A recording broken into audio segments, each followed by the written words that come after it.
When we talk about solving linear equations, there are some steps we can follow to help keep us on track. First, if needed, we can clear the fractions by multiplying by the LCD, the least common denominator.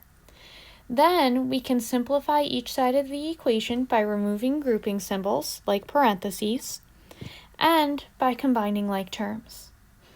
Then we collect all the variable terms on one side and all the constants or numerical terms on the other side. We do this using addition and subtracting.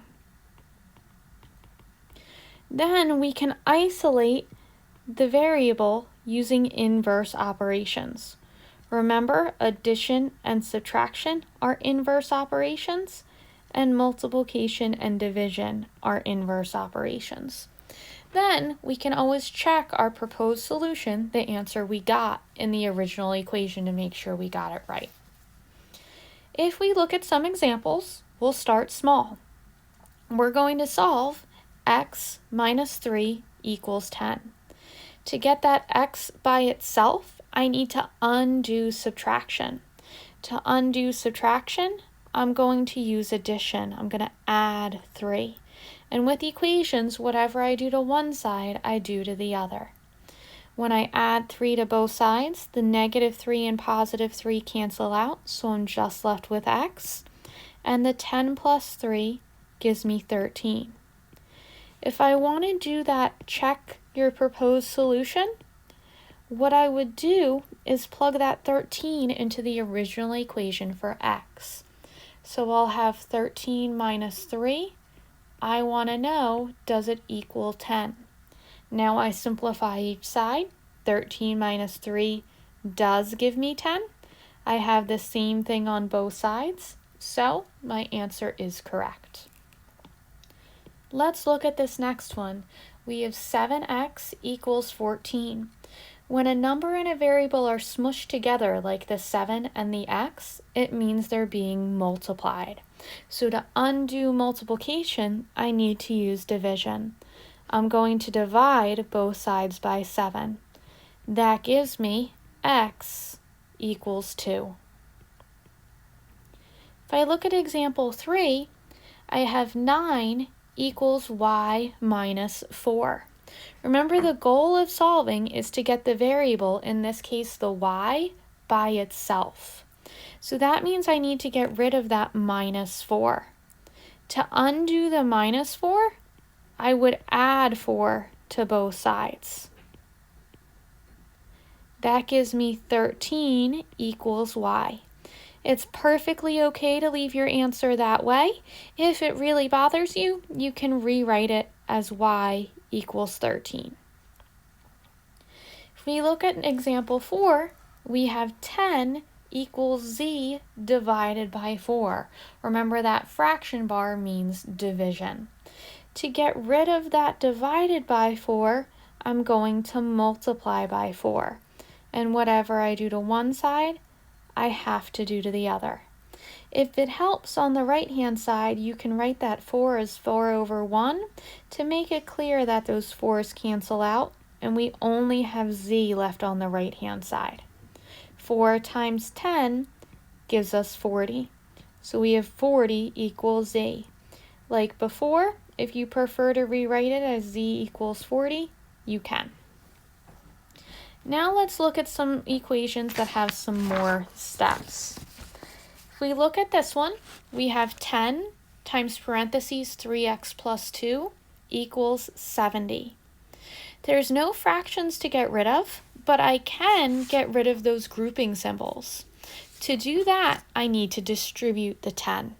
So I'm going to distribute my 10 to everything inside the parentheses. That gives me 30x plus 20, and I'm going to bring down the equals and the 70. Now I need to get all the variables on one side and all the constants, the plain old numbers, on the other. So to get rid of that positive 20, I need to subtract 20. Whatever I do to one side, I have to do to the other. That gives me 30x equals 50. Now I need to get rid of that 30 because it's 30 times x. I want to get the x by itself. To undo multiplication, I use division. I divide both sides by 30. So that gives me x equals 5/3. Depending on how you're asked for your answer, you may be able to leave it as 5/3. That's a simplified but improper fraction. If they asked for a mixed number, we know 5/3 is the same thing as 1 and 2/3, right? Remember, you take the 5, divide by 3. 3 goes into 5 one time, with 2 remaining. That's how we get our 1 and 2/3. Or if they ask you for your answer in decimal form, you would do 5 divided by 3, which gives you 1.6 repeating. If you were asked to round, you would round appropriately. Let's look at the next example. We have 7 times 3n minus 2 plus 5 equals 6 times 2n minus 1 plus 24. Once again, I'm going to start by getting rid of these grouping symbols, getting rid of those parentheses and distributing. So I'll have 21n minus 14. I'm going to bring down the plus 5 and the equals. And on the right-hand side, I'm going to distribute the 6. So I'll have 12n minus 6. And I need to bring down the plus 24. Now in this case, I can combine like terms as well. Remember, we can only combine like terms on each side of the equal sign. So if it helps, draw a line through that equal sign to remind yourself you're only combining on each side. On the left-hand side, I'm going to combine negative 14 plus 5. That gives me negative 9. And I need to bring down my 21n. Equals. On my right-hand side, I need to combine negative 6 and positive 24. That gives me positive 18. I'll bring down that 12n. Now I need to get the variables on one side and the numbers on the other. It doesn't matter which variable I move, I'll always get the same answer, but I tend to move the smaller variable to avoid negatives. So with 21n and 12n, 12n is the smaller variable. It is a positive 12n, so I'm going to undo that positive or plus 12n with subtraction. On the left-hand side, I need to be sure to subtract it from that 21n, the other like term. That gives me 9n. I'll bring down the minus 9 equals 18. Now I need to get rid of that negative 9. I undo it by adding 9 or using a positive 9. That gives me 9n on the left-hand side. The negative 9 and positive 9 cancel out. Equals 27. Then I need to undo that multiplication with the 9 and n by dividing both sides by 9. And that gives me n equals 3. If I look at the next two examples, these examples have fractions in them. So to get rid of fractions, I multiply everything by the least common denominator. In this first example, I have 1/3 x plus 1/2 equals 1/3. The least common denominator, or LCD here, is 6 because it's the smallest number that both 3 and 2 can go into. So I need to multiply this entire equation by 6.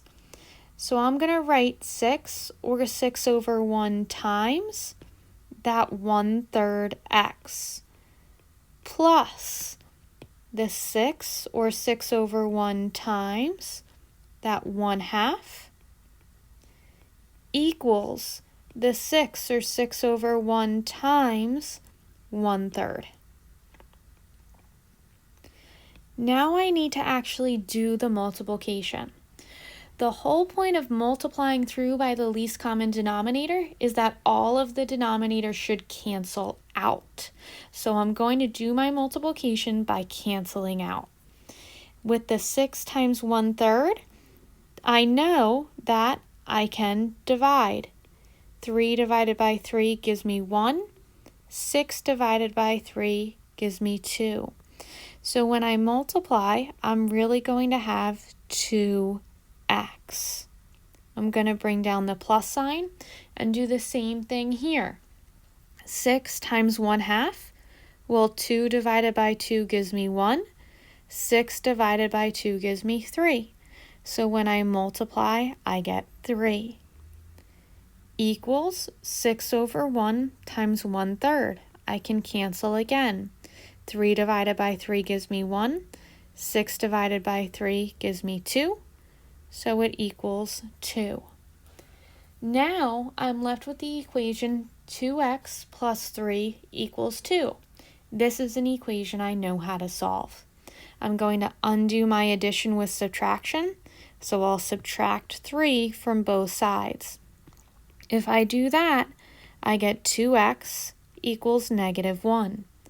Then I need to get that x by itself. To undo multiplication, I use division, and I'll end up with x equals -1/2.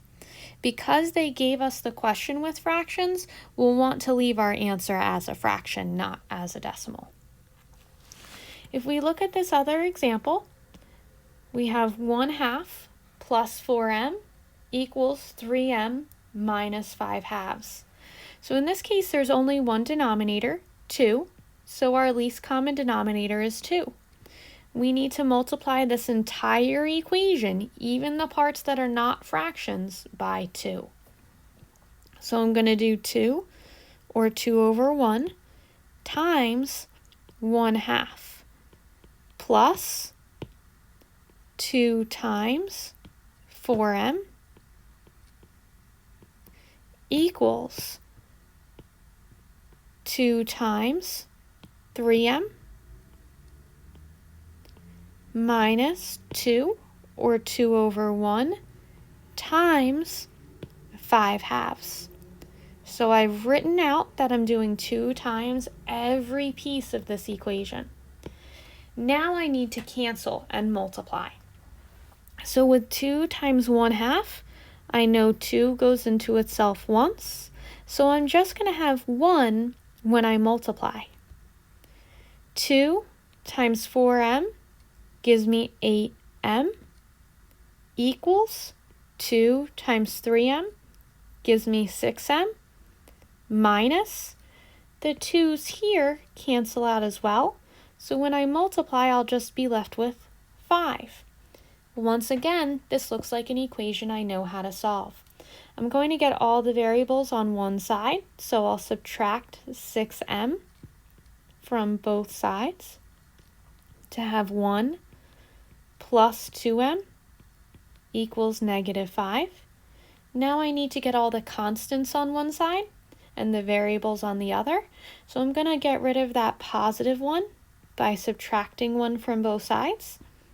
That gives me 2m equals -6.